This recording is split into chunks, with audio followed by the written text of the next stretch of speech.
water is the most malleable computer on the planet. You may be living wantonly right now, but water is responding largely to your karmic substance. The same river water will respond differently to 5 different people. If they allow little space between them, it's clearly there. Water has both memory and intelligence of its own.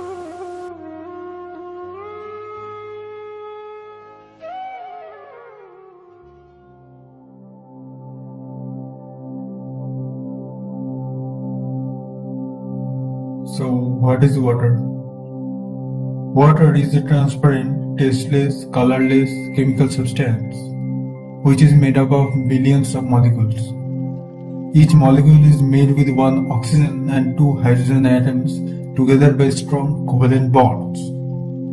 But this is the modern scientific description. From ancient times, it has been believed that there are 4 fundamental elements: fire, air, water and earth. Among these, water has more active role in our life compared to the other elements. It is the most basic need of everyone, not just human. Even animals, plants, insects and other microorganisms cannot live without water. Without water, we can't imagine the life. The life on other planets is not possible only because of the absence of water. We all know that the earth is covered by around 75% of water. It seems that water is endless, renewable source because it regenerated through rain and exhalation. So why we should worry of water and try to conserve it?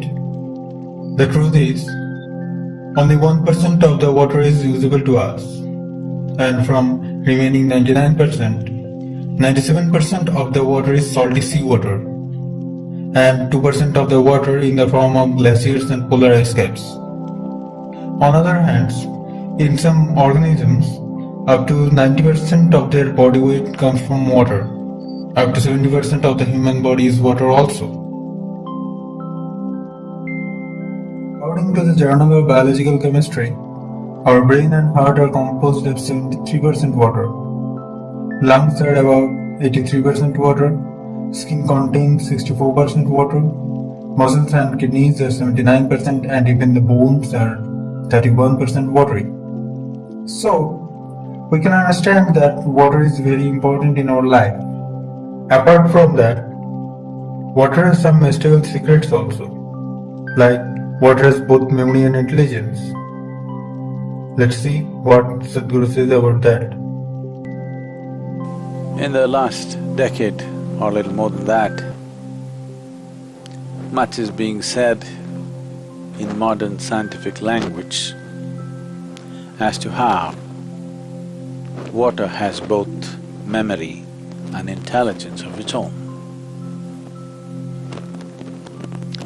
It is not just reacting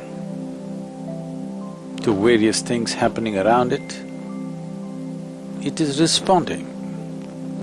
And water's response to different inputs is different. There are experiments to show how water does not respond the same way to every person who approaches it. So if the water does not respond well to you, you're a done case. Over 72% of your very physical body is water. If the water doesn't behave well with you, you're done. Your physical life is going to be a horror story in so many ways. You can be vaccinated for every disease there is and there isn't, but your physical life is going to be a horror story because water does not respond well to you. Why wouldn't water respond well to you?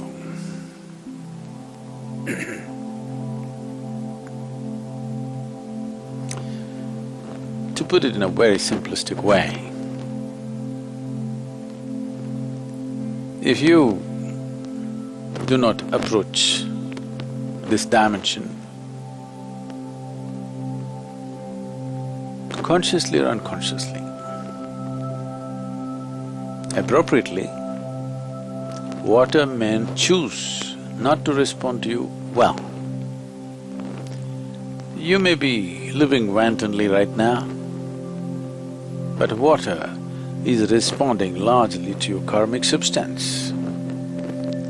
The fundamental reverb that you're setting forth, based on that, accordingly it'll respond.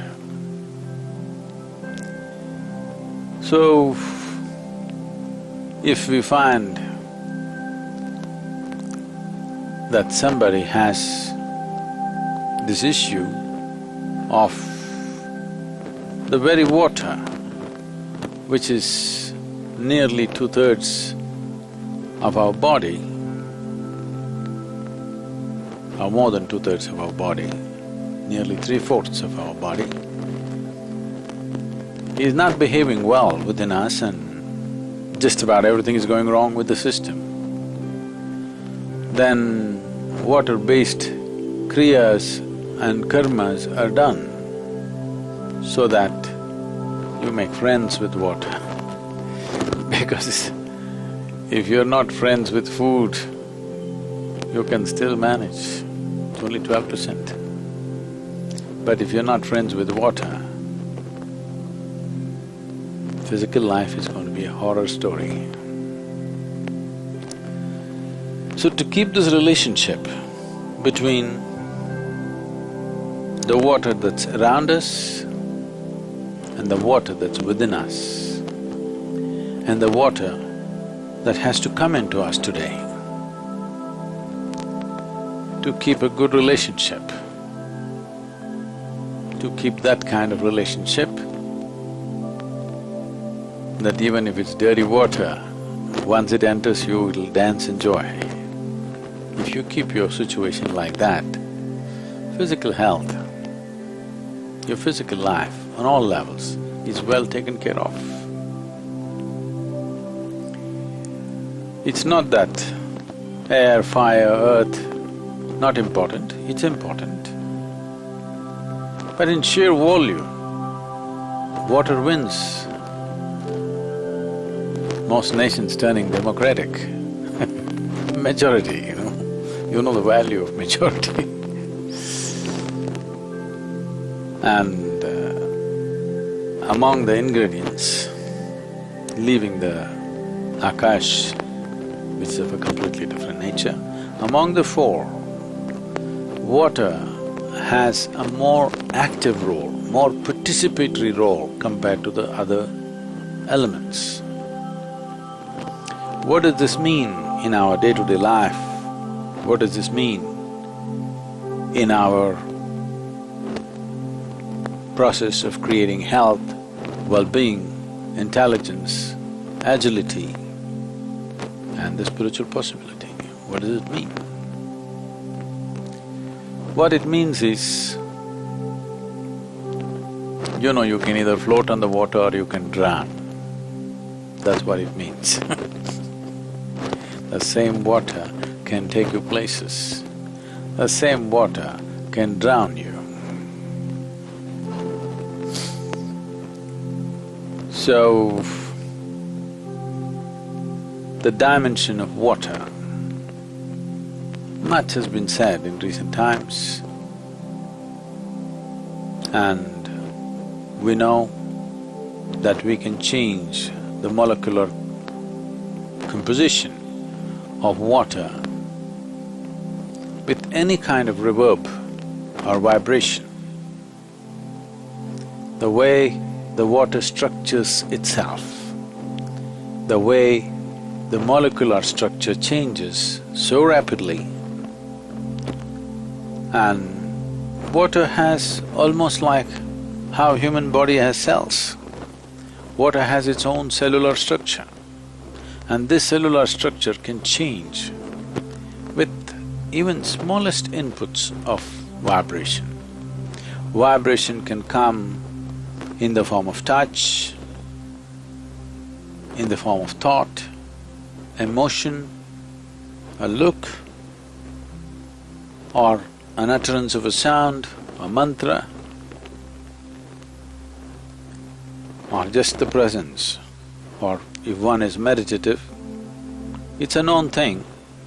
These are recorded now, many images, microscopic images produced like this, that when you become meditative, how the neuronal structure in the brain rearranges itself and dances in a completely different way, simply because you're in a certain state of experience. When you're joyful, how the neuronal structure is. When you're peaceful, how it is. When you're blissful, how it is. When you're stressed or anxious or angry, how it is. All these things have been recorded now. Something very similar to what happens in human brain happens in water for every input that is put into it. When I say input, not chemical input, not physical input, just a thought or an emotion can change the molecular structure of the water in a dramatic way. Different bodies of water are responding in different ways for the same inputs. And the same body of water responds in different ways for different people who come to it. If 5 people go to the river, the same river water will respond differently to 5 different people. If they allow little space between them, it's clearly there. So, we are dealing with such an intelligent liquid. If they've gone to the extent of saying that water is the most malleable computer on the planet.